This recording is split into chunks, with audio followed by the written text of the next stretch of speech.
Hello guys, दर्शन नमस्ते। के छ, निकै छौ कि गाइज? अब आजदेखि ब्लग स्टार्ट होइन, कुरा काट्ने दुनियाँले काट्दै गरोस्। अब आफ्नो ब्लग चालु है त गाइज। आजदेखि यता मेरो बुढी, यता छोरो। सर के भन्नु छ? छैन। यो चाहिँ मेरो टक्क किचन एरिया यता होइन। अनि यो चाहिँ सोको लागि। यता बेड, यता चाहिँ हाम्रो दराज होइन। हाम्रो पाग्ला आन्टीको यसले ऊ गर्दै म्याडम हाँस्दैछ। जे होस्, अबदेखि चाहिँ रमाइलो गर्ने है त गाइज। मेरो आइडीलाई लाइक, कमेन्ट, सब्सक्राइब अनि फलो गरेर हाम्रा सर खाना खाँदै होइन। यता यो यस्तो हरामी छ गाइज होइन। घरका आफ्नो आमाले उता जा भनेपछि होइन, पुरा आफ्नो आमालाई टोकेर यसको बाल हाल चुडेर होइन, यसको मुखमा हानेर पुरा एकदम हरामी भएको छ कि।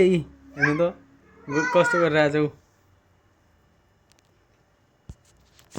होइन। हरामी भनेपछि एकदम के गाइज, एकदम हरामी भयो आजकल त होइन। पहिला त हल्का हल्का सही थियो साले, अब ठुलो भएपछि कति हरामी हुने हो थाहा छैन यहाँ त। अब म चाहिँ आफ्नो नोकरी पनि देखाइदिन्छु है गाइजहरू। यस्तो छ यार, के गर्नु, परदेशी जिन्दगी हो होइन। अब काम नगरेर भएन। यो चाहिँ होइन, टक्क यता चाहिँ मेन गेट छ। यो चाहिँ माथि जाने सिडी, अनि यता चाहिँ गाडी।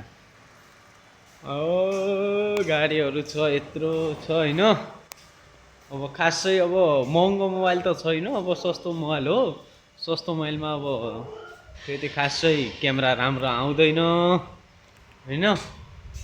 यही हो, कमाइ समाइ भन्ने केही छैन। देखाउँदैमा ठुलो बिल्डिङ छ, के गर्ने यार। पैसा पानी छैन गाइज, छैन यार। हाम्रो मेडमले बनाएको सब्जी है त गाइज, आज सुक्खा आलु।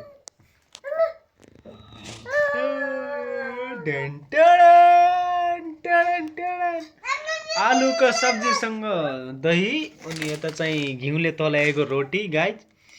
अनि हामी चाहिँ खाने भाउ छोरा होइन। खाने हो छोरा? खाने रोटी खाने? रोटी खाने? न, यसलाई नदिउँ या, हामी रोटी नदिने यसलाई रोटी नदिनु तपाईँ। यसलाई चाहिँ रोटी नदिने आज। यसले कहीँ खाइसक्यो आफ्नो। चुप। नमस्ते गरिदे गाई, नमस्ते गरिदे बेटा, नमस्ते गरिदेऊ, नमस्ते नमस्ते। ज्ञानी पनि छ होइन गाइज, हरामी मात्र छैन, हल्का ज्ञानी पनि छ कि। नमस्ते, हाई, हेलो सबैतिर भन्छ। ज्ञानी पनि छ, जे होस्। अब चाहिँ खाना खान बस्ने। मेडमको खाना खाने स्टाइल चाहिँ यो, रोटीमा सब्जी हालेर दहीमा चोपेर यसरी खाने। हाम्रा सर चाहिँ अब खेल्नमा बिजी, हामी चाहिँ खाना खान्छौँ है त गाइज। खाना खाने पर्यो।